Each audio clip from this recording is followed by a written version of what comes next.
С момента последней записи печи София 10 прошло уже 2,5 года.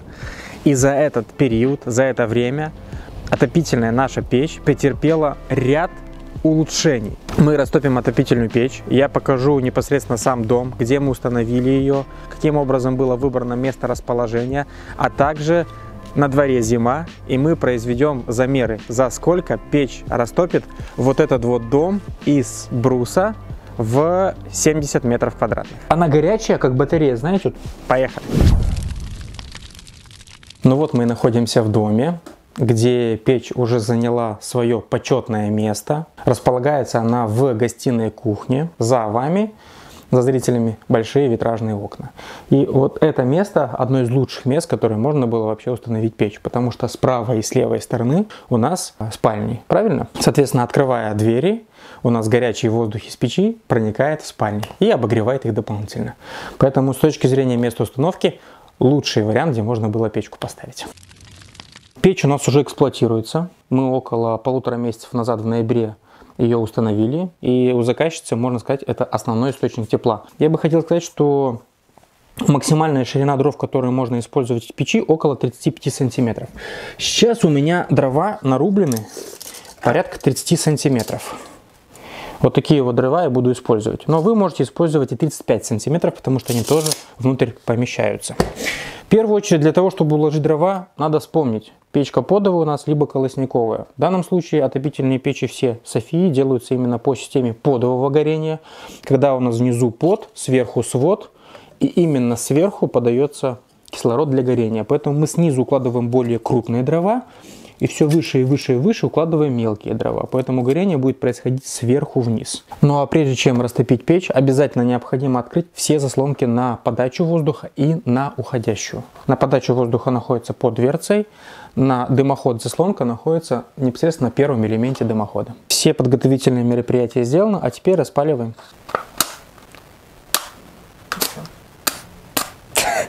Отсырели походу. Я уложил бересту в нескольких местах, поэтому их и я поджигаю.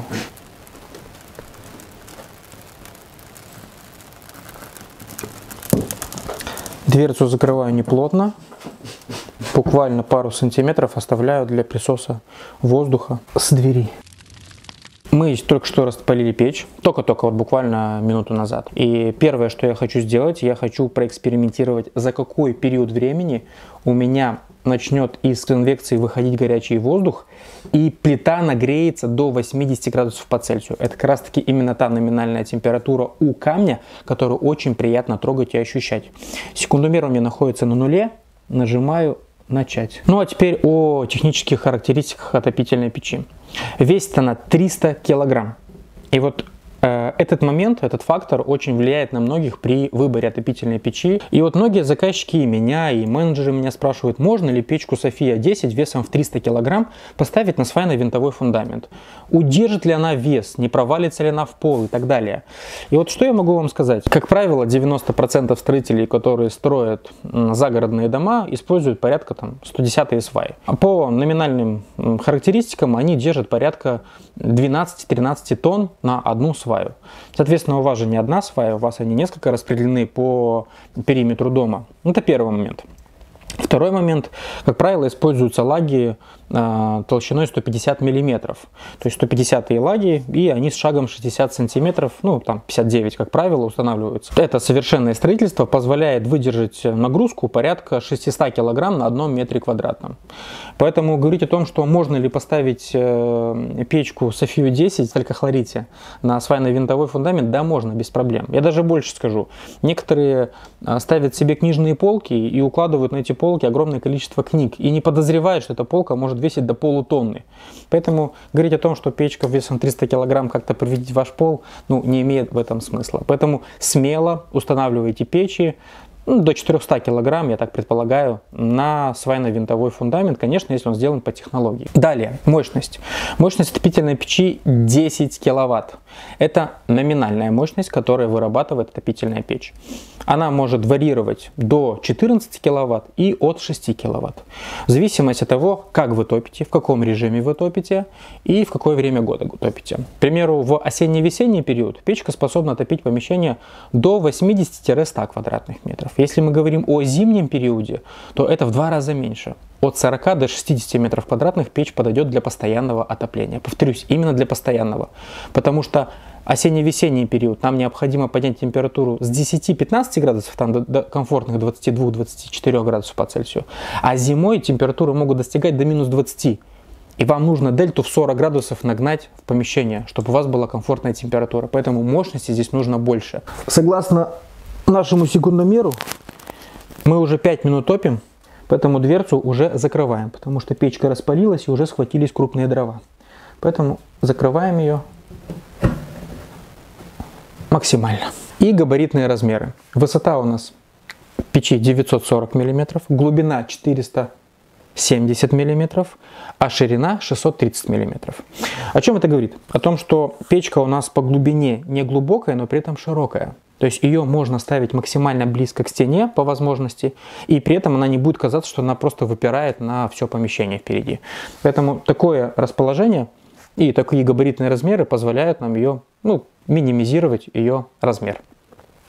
Топочная камера. Внутри она полностью футирована шамотным кирпичом. Толщина шамотного кирпича 40 мм. Это именно российский шамотный кирпич, который выдерживает многократные нагревы, охлаждения и при этом способен теплоаккумулировать дополнительное тепло именно внутри и защищать основной стальной корпус отопительной печи.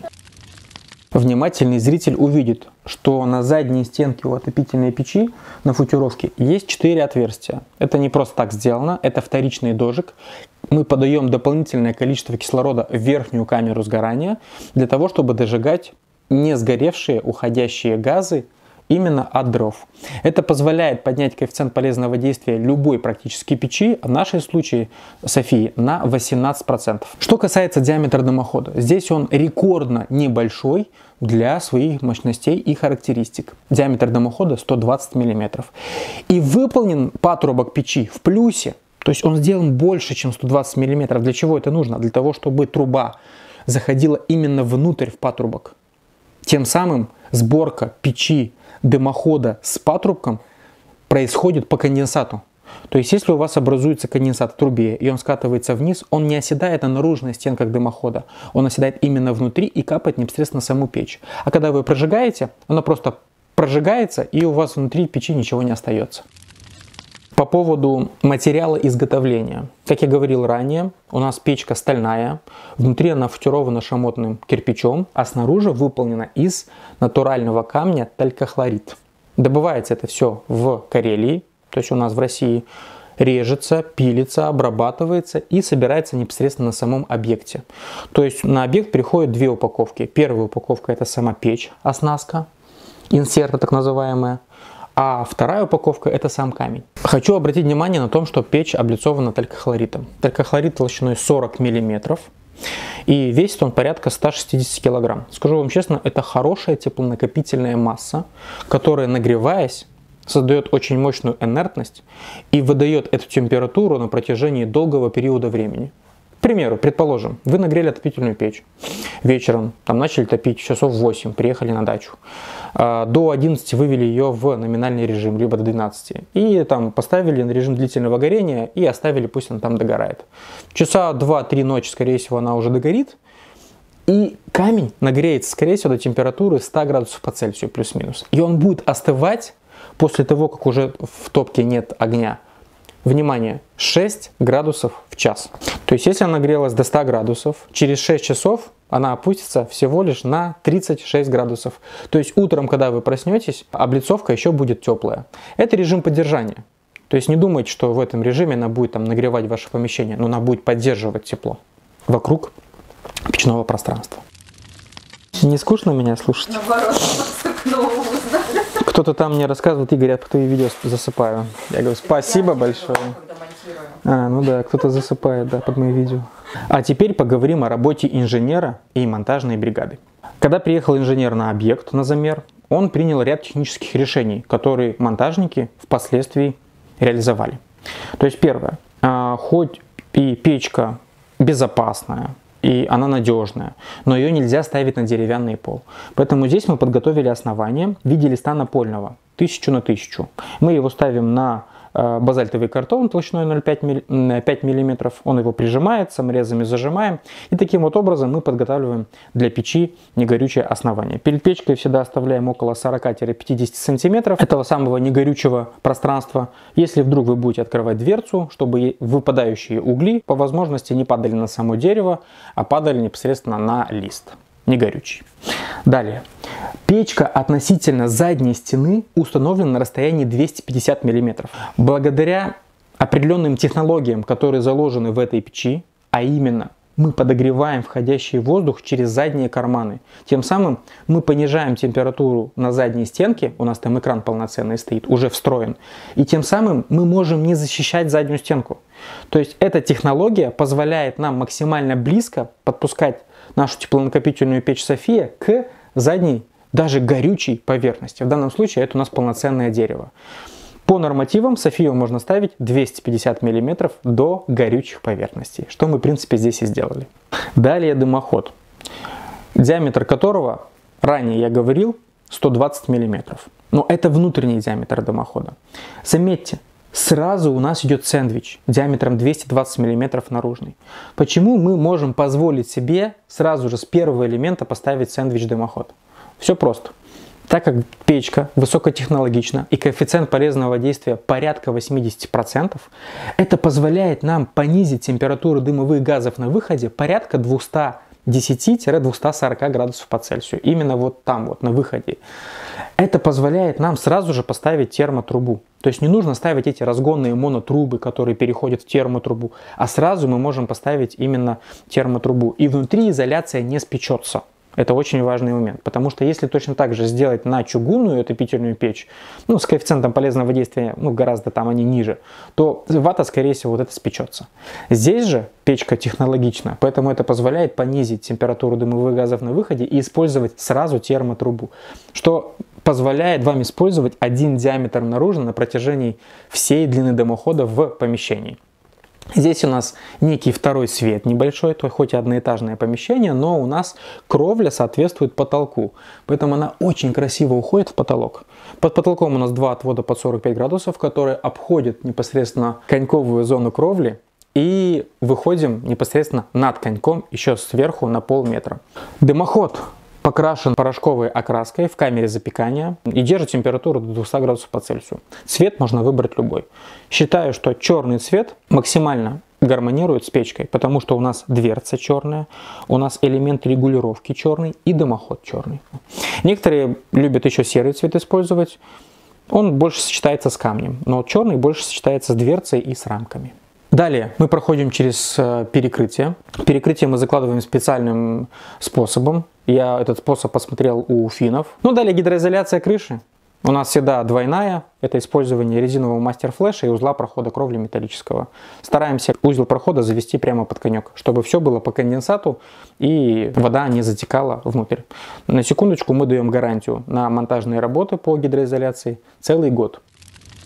С момента протопки прошло примерно 20 минут, поэтому сейчас мы проверим работу конвекции печи. Я хочу напомнить, что печка помимо своих теплонакопительных свойств, она еще и конвекционная. То есть она отбирает воздух снизу, проходит мимо каминной топки и выходит вот через эти отверстия уже горячим воздухом. Отверстия у нас наверху 3, с правой и с левой стороны и на передней части. У меня в руке прибор, который измеряет температуру. Сейчас я направлю его на конвекционное отверстие, и мы увидим, с какой температурой выходит уже воздух. Так, температура на выходе, порядка, тут в зависимости от угла, который я замеряю, порядка 50 градусов. Оно варьирует от 45 до 60 градусов. На лицевой части порядка 45 градусов, средняя. А верхняя плита нагревается порядка 40 градусов по Цельсию. Это буквально через 20 минут протопки. Давайте закинем дровишки. Открываем мы немного, буквально на сантиметр-два. Выравниваем давление между топкой и улицей.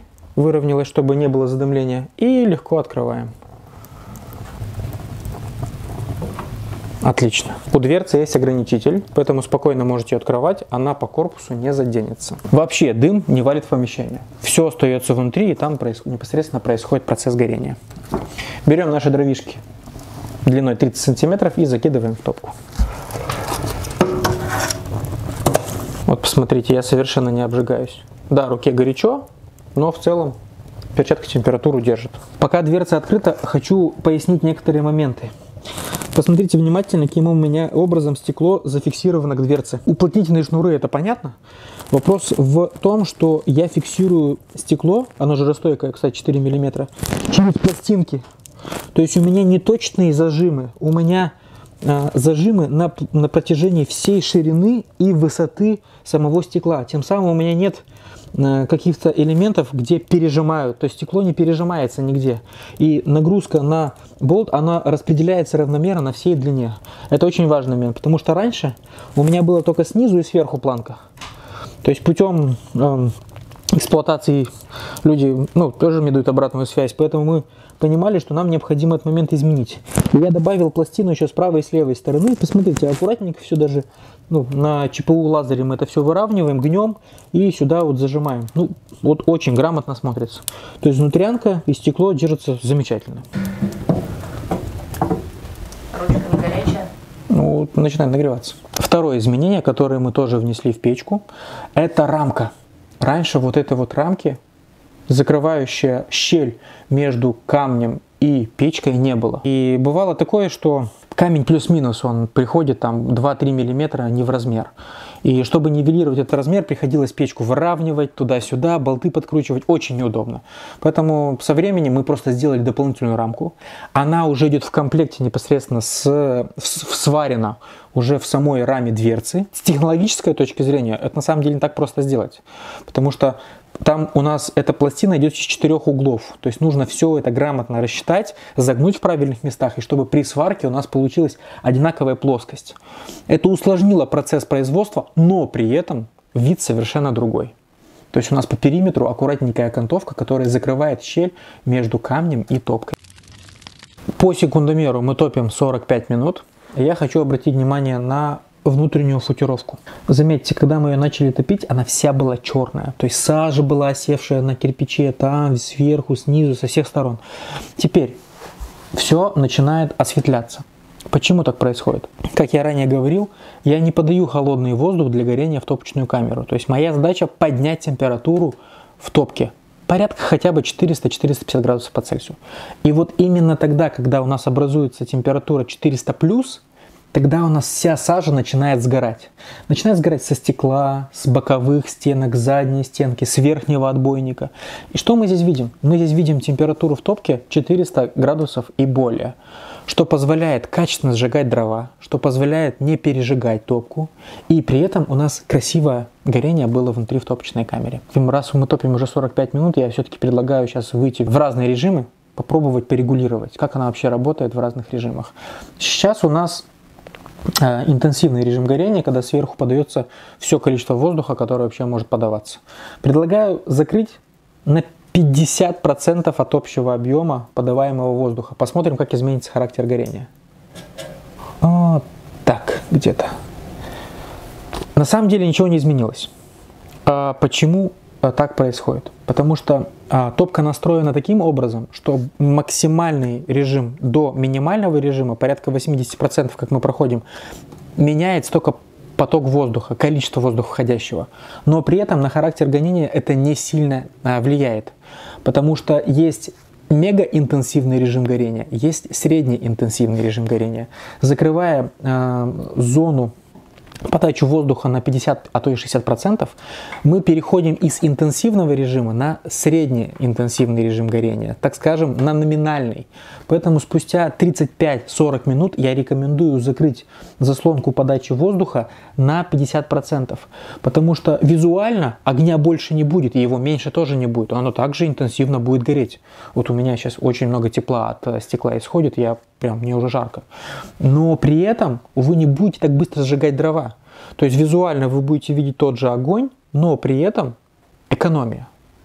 Это на 50% объема. Давайте полностью закроем заслонку на подачу воздуха.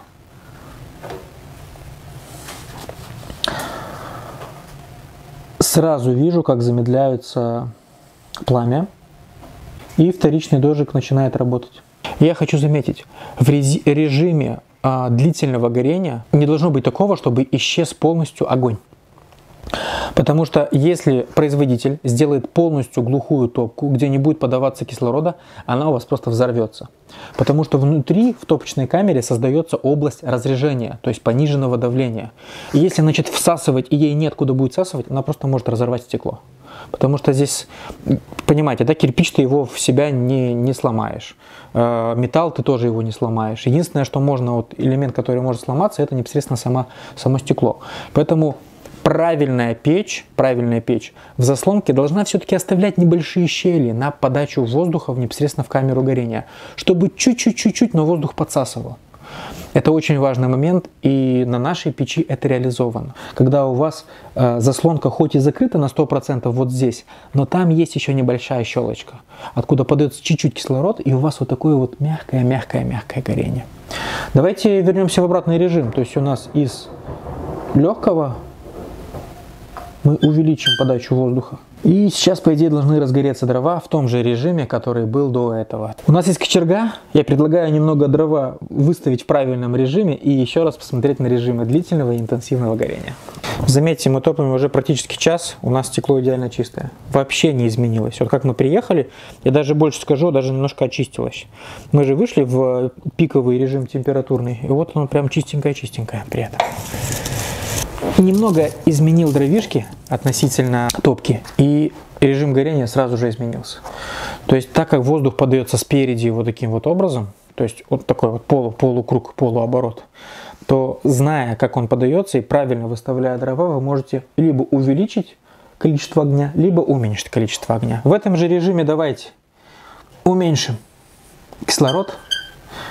Буквально чуть-чуть изменили направление дров, и сразу же горение изменилось. То есть раньше кислород, когда уходил туда на горение, он отбивался от дров, и ему было сложно доходить до самого конца. Сейчас же мы их изменили, воздух отлично проходит и делает такой полумесяц. Ну, смотрится очень интересно. Вот именно с моего ракурса и видно полумесяц. Не знаю, как с вашей стороны. И вторичный дождик. Посмотрите внимательно. Вокруг отверстия на задней стенке мы видим такие вот языки пламени. То есть оттуда дополнительно подается кислород и повышает коэффициент полезного действия самой печи. Тем самым вы получаете очень серьезный отопительный прибор. Продуманный, я бы так сказал. Образно, около часа мы сейчас топим. Я хочу еще раз проверить температуру на выходе из отверстий конвекционных и до какой температуры нагрелась верхняя плита. Вот уже руками я чувствую, что температура гораздо больше. Вот даже вот здесь вот уже чувствуется на выходе. Уже под 70 градусов. Под 75 градусов из конвекции выходит именно сбоку. Давайте спереди померим. Спереди порядка 90 градусов по Цельсию, потому что щель гораздо шире, поэтому воздуха больше выходит. Нормальная цифра. А теперь предлагаю померить верхнюю плиту, потому что воздух-то быстрее нагреть, чем камень. Начнем с верхней плиты. Ну, плита уже нагрета до 80 градусов. Ну, руку уже так прям... То есть она горячая, как батарея, знаете, вот руку дотягиваешь до батареи, она горячая, но при этом не обжигает. Давайте до боковой стенки. О, то же самое, давайте померим. Очень интересно. Реально. 56 градусов. Давайте нижний ярус проверим. Он менее горячий. Вот практически он температуру тела имеет, наверное. Давайте, но я в любом случае сейчас замерю. Да, как я и говорил, практически температура тела 37 градусов. Нижний ярус, он будет холодный. 1 час, ну, сложно разогреть все ярусы. Нужно топить печку, наверное, порядка 3-4 часов, чтобы разогреть хорошо средний ярус и разогреть хорошо нижний ярус. Я напоминаю, у меня печка начинается вот здесь. То есть у нее там двойной под. И по идее, вот этот камень должен разогреваться. Но он не сразу разогреется. Ему нужно время для того, чтобы он разогрелся. Порядка 4 часов режима горения. Подводя итоги, я хочу смело назвать отопительную печь София 10 Теркохлорите лучшей отопительной печью за свои деньги в своей ценовой категории. На данный момент, на декабрь 2023 года, она стоит 144 тысячи рублей. Не видел печи, которая имеет массу в 300 кг, теплонакопительную массу в 300 кг, имеет такую систему горения, имеет уникальную систему подачи воздуха и режима горения. С коэффициентом полезного действия, конечно же. Это просто рекордные показатели. Я очень рад, что являюсь частью всей этой истории. Также хотел поблагодарить всех, кто участвовал в этом проекте, начиная от менеджера и заканчивая до монтажной бригады, которая выполняла монтаж. Но если вы находитесь в Санкт-Петербурге, либо в Москве, Ленинградской области и Московской области, мы рады помочь установить вам именно эту отопительную печь в ваш дом.